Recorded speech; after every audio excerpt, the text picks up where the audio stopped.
Hi, I'm Wendy McCormick with the Center for Congregations in Southwest Indiana, and I'm happy to talk to Zac Parsons today.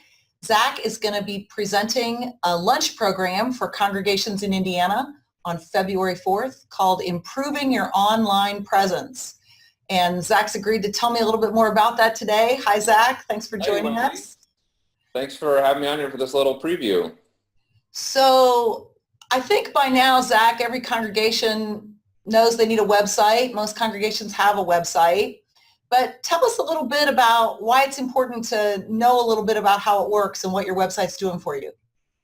Well, I think that there's kind of been a transition recently for people expecting more from what can happen online. We're used to buying things online, connecting with our families, from across the country, across the world online. I heard recently that 1 out of every 3 relationships, romantic relationships, starts online. And so we're all becoming more comfortable with interacting with meaningful aspects of our lives, and connecting with our church family and church community is something that can happen more and more online as well.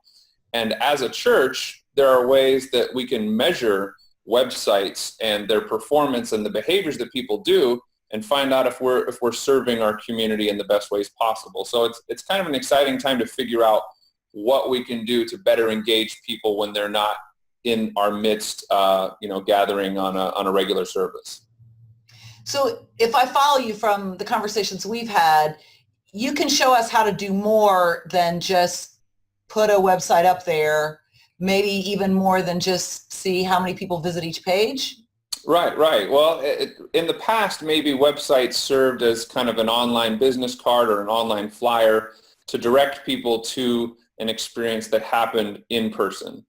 Now you can put up content, you can put up videos and audio and set up meaningful interactions for people to actually engage with your community and your church, and measure all of that and see if it's resonating with your audience, learning how that's being appreciated or not, and being able to kind of grow and evolve your ministry from that. Excellent. So for the lucky folks who show up on February 4th at 11 a.m. to have lunch and learn from Zac, what are a couple things they can expect to take away?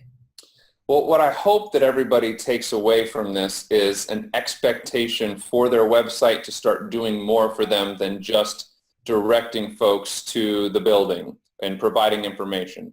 So raising the expectations of what's possible, and then knowing how to measure it, having the confidence to say, we know how to measure these things to know if they're working.